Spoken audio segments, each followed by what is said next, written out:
আসসালামু আলাইকুম। আজকে আমি আপনাদের সামনে নতুন একটি গল্প নিয়ে কথা বলব। দেখেন, আসলে আমাদের লাইফটা না একেক সময় একেক রকম। একটা মেয়ে তার বাবাকে নিজের জীবন এর বিষয়ে হতাশা নিয়ে অভিযোগ করছিল।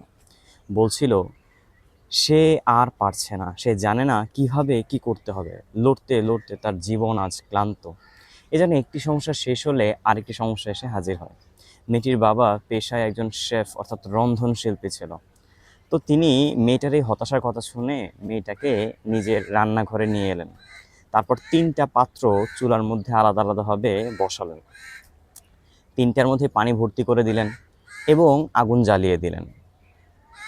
সেটা পানিগুলো আস্তে আস্তে বয়েল হতে লাগলো, অর্থাৎ সেদ্ধ হতে লাগলো। এরপর তিনি পাত্র ৩টিতে যখন বলক আসলো তখন একটিতে আলু ঢাললেন, একটিতে ডিম আর অন্য আরেকটিতে কফি ঢাললেন। এভাবে আরও কিছুক্ষণ সেদ্ধ হতে থাকলো। মেয়ের সাথে কোনো কথা তিনি বললেন না। অপরদিকে মেয়ে অধৈর্য হয়ে দেখছিল যে বাবা আসলে কি করছে।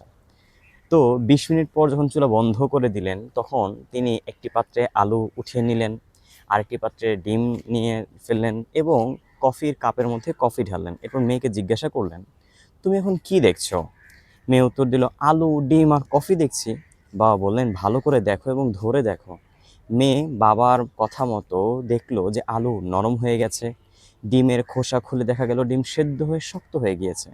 আর অন্যদিকে কফির কাপ থেকে বের হয়ে আসছে মানে একদম সুঘ্রাণ, কফির সুঘ্রাণ।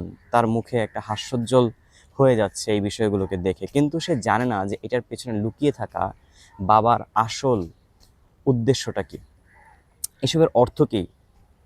বাবা এটা মেয়ে জানতে চাইলো। তারপরে বাবা আসলে ব্যাখ্যা করলেন, আলু, ডিম এবং কফি বিন যদিও একই তাপমাত্রায় ফুটন্ত পানিতে অর্থাৎ একই দৈব পরিবেশের মধ্যে থেকে, অর্থাৎ বলা যেতে পারে যে একই অবস্থার মধ্যে থেকে তিনটাই সম্মুখীন হয়েছে, অর্থাৎ পানির ভিতরে ছিল, বয়েল হচ্ছিল, ঠিক না? সব কিছুই কিন্তু নিজের মতো করে করার পরেও ভিন্ন ভিন্ন প্রতিক্রিয়া দেখাচ্ছে। আলু শক্ত ছিল, সেটা নরম হয়ে গিয়েছে। পাতলা আবরণে সুরক্ষিত ভিতরের ডিমটা নরম ছিল, সেটা শক্ত হয়ে গিয়েছে। আর কফি বিনগুলো সম্পূর্ণই অন্যরকম, ফুটন্ত পানিতে নিজেকে একদম মেলে ধরে পানির সাথেই নিজেকে পরিবর্তন করে ফেলেছে, নতুন এক জিনিস সৃষ্টি হয়ে গিয়েছে। তুমি কোনটা? মেয়ের কাছে বাবা জানতে চাইল। প্রতিকূল পরিবেশে যখন তোমার দুয়ারে কড়া নাড়বে তখন তুমি আসলে কিসের মতো প্রতিক্রিয়া দেখাবে? আসলে গল্পের থেকে আমাদের শিক্ষাটা কি? গল্পের মধ্যে থেকে আমাদের শিক্ষা এইটাই যে প্রতিকূল পরিবেশে নিজেকে শক্ত করতে হয়, পরিবেশ বুঝে নিজেকে উপস্থাপন করতে হয়।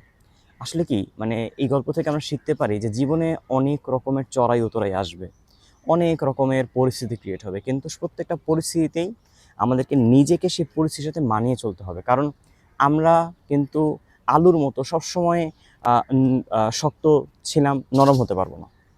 আবার আমরা অনেক নরম শক্ত তরল, আমাদের লাইফটা, প্রত্যেকটা মানুষের লাইফে পরিস্থিতি কঠিন হতে পারে, ভিন্ন রকম হতে পারে। তো সেই অনুযায়ী নিজেদেরকে মানিয়ে নিতে হবে। তো এই ছিল আমাদের আজকের গল্প, এবং এর থেকে আরও কী কী শিখলেন আপনি সেটা আমাদেরকে কমেন্ট বক্সে জানাতে পারেন, এবং আমাদের সাথে থেকে লাইক করে আমাদের সাথেই থাকতে পারেন ইনশাআল্লাহ। আসসালামু আলাইকুম।